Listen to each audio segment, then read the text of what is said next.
Welcome back, everyone. Today we're taking a deep dive into, well, a hymn. Yeah, a hymn. But not just any hymn. This one's dedicated to Shiva. Oh, From the Brahma Purana, specifically chapter 25. all right, I'm intrigued. And trust me, this is not your typical, oh mighty God, we bow to you kind of thing. Oh, really? How so? Well, for starters, it's delivered by a character named Daksha. Daksha. Yeah, Daksha. And he's kind of a big deal in Hindu mythology. What do you mean by big deal? Think of him as a divine architect responsible for actually, building the universe. Whoa, that's pretty big. Yeah, exactly. He's what they call a progenitor of creation. So not just some random devotee praising Shiva. This is coming from, like, the cosmic construction crew. Exactly, and that's just part of what makes this hymn so fascinating. But here's the real kicker. This whole hymn comes after a massive conflict between Daksha and Shiva. Wait, what? So he's praising the god he previously clashed with. You got it. Makes you wonder what happened between them, right? And what does it say about Shiva that even his rivals end up singing his praises? Okay, yeah, you definitely got my attention now. So let's get into it. How does Daksha actually describe Shiva in this hymn? Well, it's not just a simple, hey, Shiva, you're awesome kind of thing. Mhm. The hymn is filled with these incredibly vivid epithets, names, and titles that reveal layers of Shiva's personality, mythology, and power. Like what? Give me an example. For example, he's called Tripura Nashak. Puranashak. Yeah, which translates to destroyer of the three cities. Destroyer of the three cities. That's pretty intense. It is, and it's not just a cool name. This title refers to a whole myth where Shiva battles and destroys these three demonic cities. Oh, wow. It symbolizes like a triumph over evil, ignorance, the things that hold us back. So it's not just about destruction. It's about what that destruction represents, removing the obstacles to, reaching our full potential. Exactly. There's so much depth packed into just one name. And then you have names like Shankukarna, which means conch-eared, and Ardashandikesh, meaning wearing half the moon. Conch-eared, wearing half the moon. Those sound interesting. They are. They might seem strange at first, but each detail reveals a piece of Shiva's complex nature. So we're seeing a god who's not just powerful, but also super unique, multifaceted, more than just a one-dimensional deity. Absolutely. And that's one of the things that makes this hymn so compelling. It emphasizes Shiva's paradoxical nature. He's not a simple god. He embodies these seemingly contradictory qualities. Okay, lay some paradoxes on me. I'm always up for a good mind bend. Well, he's both the destroyer and the creator, a force of wild, untamed energy, Oh, I'm following. but also the embodiment of deep meditation and stillness. The hymn describes him as the calm of a yogi A&D, the dynamic energy of the cosmic dancer, the Tandava. So he can destroy everything. A&D creates something new and better. That's a tough one to wrap my head around. It is. But that's what's so fascinating about Shiva. This hymn invites us to consider how these opposing forces can actually coexist, how destruction can lead to creation, how stillness can be the source of incredible power. Okay, I'm starting to see why someone would dedicate a whole hymn to this guy. But it's not all abstract paradoxes, right? You said something earlier about how the hymn connects Shiva to the world around us. You're right. It doesn't just stay in the realm of philosophy. It grounds Shiva in the tangible, linking him to animals, plants, places, even sounds and colors. Sounds and colors, too. All right, you've got to give me some specifics. What kind of things are we talking about here? Well, let's start with the animals. He's often depicted with a bull, a snake, and a deer. A bull, a snake, and a deer. That's not your usual lion or eagle kind of entourage. No, it's not. And each animal carries a specific meaning. The bull, known as Nandi, symbolizes strength and virility. Shiva's trusty steed. Exactly. Always by its side. Then there's the snake. Now, snakes usually represent danger, right? They can, but with Shiva, it's more about transformation, renewal. Think about how a snake sheds its skin constantly being reborn. Oh, I see. It's about those cycles of death and rebirth, not fearing change, but embracing it. Precisely.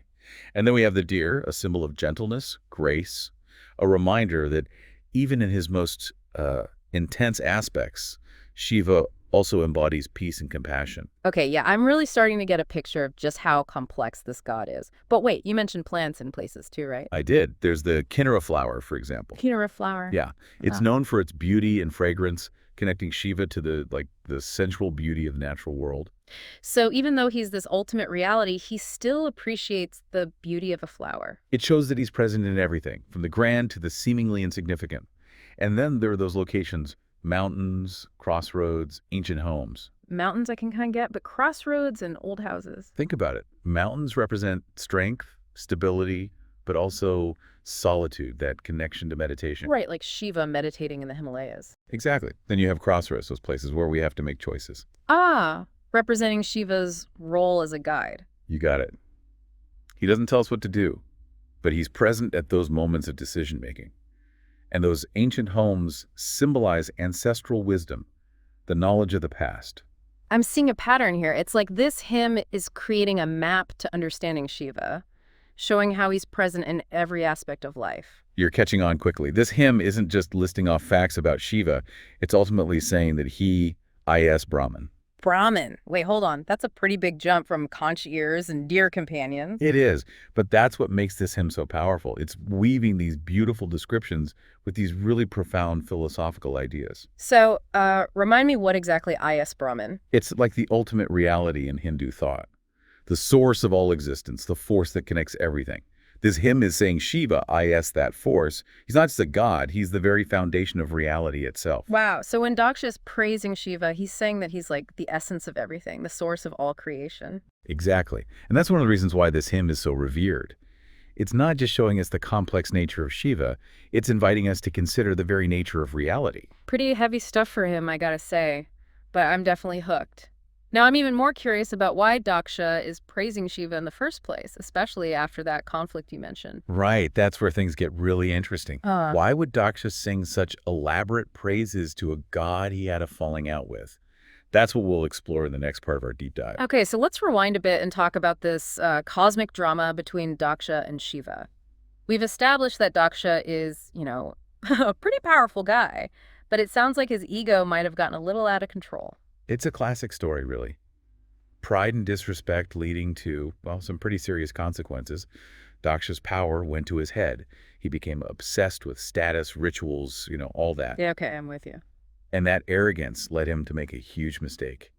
He basically disrespected Shiva. So what did he do? Did he, unfriend Shiva on cosmic media or something? Think bigger, way bigger. Daksha decided to hold this massive sacrifice, a Yagya, and he intentionally left Shiva off the guest list. Oh, wow. That's a pretty big insult, especially considering, Shiva's wife Sati was Daksha's daughter. Exactly. A major family drama, but on a, cosmic scale. So Sati finds out about this, and I'm guessing she wasn't too thrilled. She was heartbroken, furious even. She confronted her father, but Daksha was stubborn, refused to change his mind. Oh, man. And so, consumed by grief and rage, Sati threw herself into the sacrificial fire. Whoa, that's a powerful statement. I can only imagine how Shiva reacted to that. It was intense. Shiva was devastated by Sati's death and enraged by Daksha's actions. He tore out a lock of his hair and threw it to the ground, and from that lock sprang Virabhadra. Virabhadra. Yeah, a terrifying warrior. Yeah. Along with a whole army of these ferocious beings. Oh, okay, now we're talking. This is like a divine action movie or something. It's a pretty powerful image of Shiva's fury, for sure.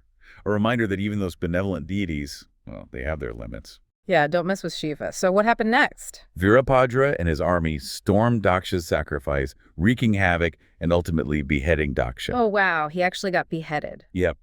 So now this hymn is starting to make a lot more sense. Daksha is praising the god who, took his head off. Exactly. Yeah. It shows just how powerful Shiva is, but also how merciful. Because eventually Shiva restored Daksha to life. Really? He brought him back? He did. But with a little twist, Daksha came back with a goat's head, a reminder of his transgression. A goat's head? That's a pretty unique punishment. I guess it's better than, being dead. It adds another layer to the story, right? It definitely does. So it sounds like this hymn is Daksha's way of processing this whole intense experience, coming to terms with what happened, I think that's a great way to look at it. He's acknowledging Shiva's power, but also seeking his understanding and protection. Like, okay, Shiva, you're clearly in charge here. I get it now. Yeah, exactly. It's a journey from arrogance to humility, from disrespect to reverence. And we see that shift reflected in every line of the hymn. So even the most powerful figures can make mistakes, right? Get humbled by their experiences. That's a universal theme, isn't it? Even if we're not dealing with cosmic deities and, sacrificial fires, we all struggle with our egos, make mistakes along the way. So what can we learn from this ancient story? Why should we care about a god with a bull, a snake, and a deer who beheaded a guy and then gave him a goat's head. It boils down to human experience, right? The struggle with our own egos, the consequences of our actions, the search for something greater than ourselves to rely on. It's a reminder that we all face challenges, even if they're not as, well, cosmic as Daksha's. And remember the paradoxes we talked about before. Shiva embodies both creation and destruction. Terror and benevolence. Isn't that kind of like life itself? Yeah, we experience joy and sorrow, success and failure. They're all part of it. This hymn, and the whole story behind it, invites us to look deeper, to question our assumptions, to be open to the mystery of it all. So it's not just about praising a god, it's about understanding life itself, with all its contradictions and complexities. Exactly. And that's what makes his hymn so relevant, even thousands of years later. But before we get too philosophical, I want to come back to the hymn's imagery, those vivid details that bring the whole thing to life. Okay, yeah, let's dive back into those details. I'm ready for more. So we've uncovered a lot about Shiva through this hymn already: the destroyer of cities, the wearer of the half moon, the god who hangs out with bulls and snakes and deer. But I'm ready for even more. Let's go deeper into those symbolic details. What else can we find? Well, we touched on the animals and what they represent, but remember, the hymn also connects Shiva to specific plants, like that Kinnara flower, with its beauty and intoxicating fragrance. Oh yeah, you mentioned that before. I remember thinking that was a cool detail, connecting a powerful god like Shiva to something as, well, as simple as a flower. It's a powerful reminder that Shiva's presence isn't just limited to the big stuff, Yeah. you know.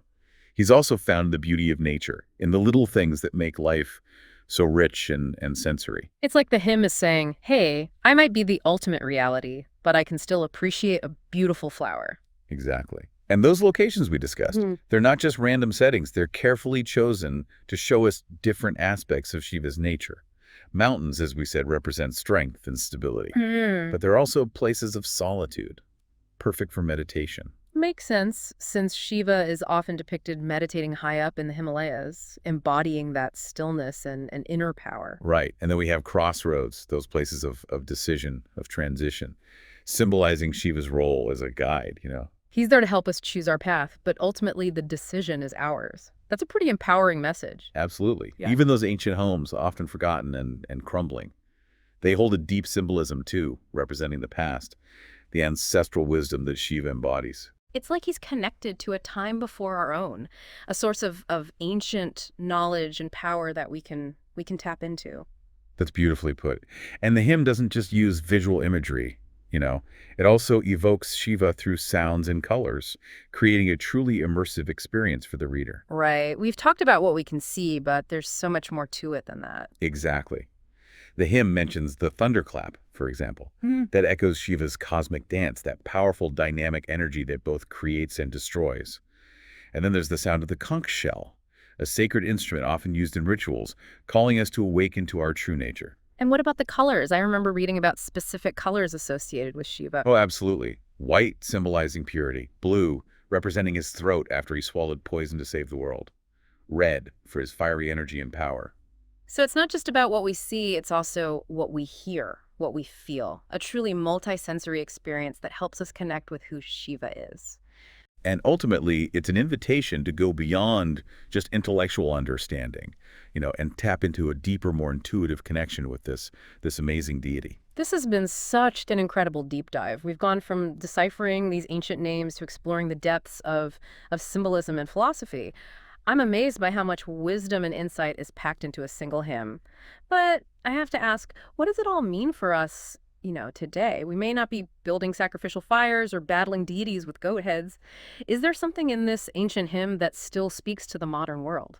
Absolutely. These ideas, paradox, cosmic power, the search for something greater than ourselves, these are themes that resonate across time and cultures. We live in a world that's obsessed with labels and categories. But Shiva, he defies easy categorization. He shows us that life is messy, full of contradictions, and maybe that's okay. Exactly. In fact, it's often in those contradictions that we find the most meaning.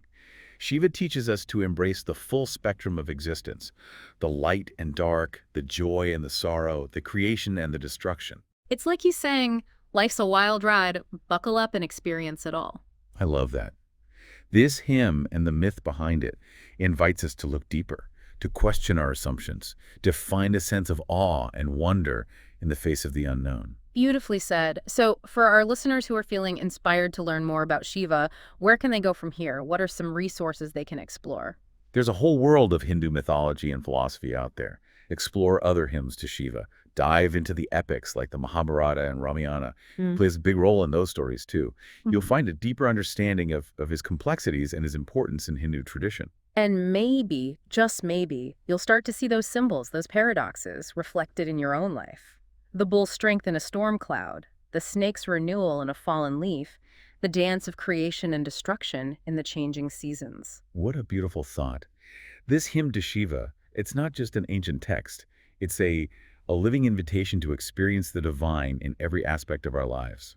Thank you so much for joining us on this deep dive. We'll see you next time for another fascinating exploration into the world's wisdom traditions.